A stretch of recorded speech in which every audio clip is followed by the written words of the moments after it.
Some years ago, I was sitting down with a parent of a college-bound high school student, and I asked that parent, what do you wish for your children? And his answer was, well, ultimately, I don't think we can plan out the future, but I just want them to be happy and well equipped for life. And since you asked, I'd also like them to get a great college education, maybe go to Stanford or Harvard or Yale. Go to graduate school, maybe MIT for engineering or UCLA for medical school or UPenn for business. I just want them to become, well-respected professionals in their field, maybe a doctor or an executive or, a judge or something. I want them to meet the love of their life, finally get married and enjoy what that is like. Have beautiful children, see what that's like. And of course, me and my wife will be retired, so we'll have time to help raise the grandkids and, turn them into great people that are well equipped for life as well. And I said, um, okay, coming right up. Anything else you need? Do you have a family that has do you have a similar vision for your family?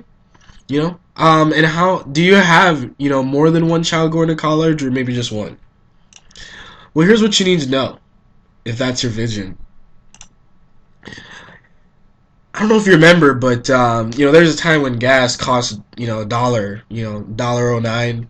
Maybe when you were in high school, it cost less than that, and it doesn't cost that anymore. And why is that? Well, it's called the concept of inflation, which inflation measures how much more expensive things get as time goes on, right? Well, if the red line is the inflation level for all things over the past 35 years, all goods, the green line is the line for college inflation, which is how much more expensive college has gotten over the past 35 years. In fact, the price of college has gone up twice as fast as everything else because it inflates at 7 to 8% per year. And I'm a finance person, so let me give you a little finance tip. Quick finance math says that if a number grows at 7%, it doubles every 10 years. So now where are we? How much does college cost these days? Well, here we have a private university like USC, we have a UC like UC Berkeley, we have a Cal State like Cal Poly, and we have University of Washington. Anybody want to take a guess? Okay, well, if you guess 248,000 or 62 per year, that's USC. If you guess 133,000 for UC Berkeley, that's 33,000 per year.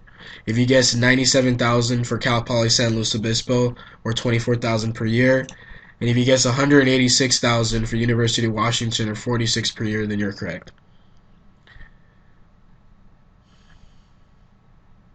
So that begs the question is, how are parents paying for college these days? How are they doing this? Well, the first place that parents go is they go to their college savings accounts, their 529s, UGMAs, UTMAs, and things like that. Recent studies have shown that the average amount of money saved in a 529 plan is $17,000 as of 2012. And we were just talking about the college numbers that we were talking about, so you can see how $17,000 stacks up against the cost of the education that we're talking about. So if the family doesn't have the college savings accounts to cover the costs, many families will go and they'll use their life savings to pay for college. Here we have a family that has $17,000 in college savings, $576,000 in retirement, and $75,000 emergency savings account. They're sending their kids to their one child to University of Washington, which costs $186,000. Many of them are liquidating these accounts to pay for college, and in this case, the family's liquidated, a lot of their savings, not most, almost all of their non-retirement savings, and they're still $93,000 short. Well, if they don't have the savings, many parents will go to the installment plan, just like in private school, they'll pay a 10-month installment plan. And you can see very quickly with the numbers that we're talking about, to do a 10-month installment for one child is $4,600 a month.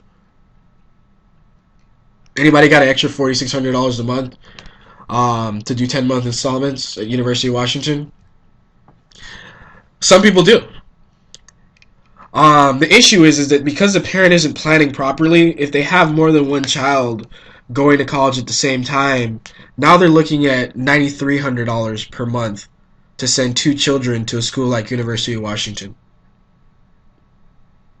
That's well over $100,000 per year being paid out on tuition. So the family doesn't have the cash flow to pay $4,600 or $9,300 per month. They'll go to loans. Just take a look at the loans for one child. Let's keep it for one child. That's $186,000 in debt, but you don't get all the debt all at the same time. The loan is 10 years. You pay the loan back for 10 years. The interest rate is 6.41%. The origination fee is 4%. You can only take out the loan 1 year at a time. So let's see what that looks like for University of Washington. Freshman year, the parent takes out $46,000. That's $549 per month for 10 years. Second year, $93,000, $1,098 for 10 years. Third year, $139, $1,600 for 10 years.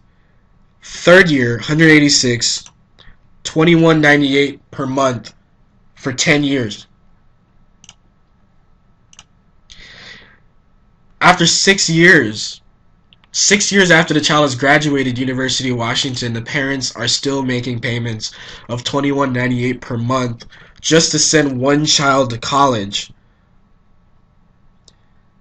$2,198 per month. I'm willing to bet that if I'm in a room full of 100 people, that a little over the half of the people in the room, that's higher than their mortgage. And you see, if we're talking 6 years after your child has graduated college, the family needs to be in a position where they're saving $2,198, not paying $2,198 back in debt. So by the time they've paid all that money back, they've paid back $263,000 for a $186,000 education. That's $77,000 in interest that they've given to the banks. A lot of parents ask me, why don't the students take out the loans? And the reason why is because the student loan interest rates are even higher. So it's just more interest, more money paid back. There's a little comic that says, move back home? Kids today are so lazy and irresponsible. Your mother and I started out with nothing. And you got this guy with a big saddle of 5-figure student loan that he says, trust me, I would have loved starting out with nothing. Not too long ago, I was just like this. Just like you. My mother was an English teacher, and my father was a history teacher. I had a younger brother who was also college bound. Played football and ran track because I thought that's how I was going to get my education paid for. But it turned out that because I wasn't a D1 player, I couldn't command the amount of money necessary to pay these kinds of numbers down. I had a 2-point GPA because I focused on athletics, and my SAT score was a 1720. I was looking at college expenses. I couldn't see how my parents could pay for this without borrowing the money, and I really did not want to put them in that situation, especially because I had a younger brother going to college as well. So I went to my counselors and my teachers, and their advice was go to community college. It's cheaper. Your SAT scores really are too low to get any kinds of scholarship or get admitted to any top colleges, and that really nearly crushed my ambition of going through and trying to make this happen for myself. I wanted to go to a top private university. Anybody guess what this is? This is Boston University. At the time, it cost $200,000 per year. It's about $250 now. What did I do? Well, I quit the football team and the track team. I spent hours in libraries and coffee shops focusing on my grades, SAT scores, and finding out what colleges were willing to pay for and what they wanted to see. And I just begged admissions officers and financial aid officers by calling, writing letters, emailing, going in there, and just trying to see if there's anything they could say that could be helpful. What I learned paid off big time. I got a 4-year financial award valued at $178,000. $165,000 of it was free money I didn't have to pay back. I was the only non-athlete at my high school to get over $100,000 in scholarships and grants. Despite having a 2.8 GPA and planning last minute, I still made it through. Cost my parents $20,000 out of pocket to send me to Boston University, and most parents paid 10 times that much money to get that same education. So I graduated business school, majored in accounting. My first job was to be a college planner for a financial planning firm. And my job description was help these clients save money on college expenses so they don't have to liquidate their savings and investments. Make sure that they don't spend that much money on college. Well, it didn't matter after a while. After a while, I just worked with just so many different people, seen so many different situations: high income, low income, high net worth, unemployed, divorced, college professors, finance executives, attorneys, and I was really able to save all these parents quite a lot of money. So I started to get a reputation for myself. We were looking at colleges, some of the top colleges in the country, and we were getting significant price reductions because we were getting a lot of free money, grants, and scholarships. These are actual results from these schools.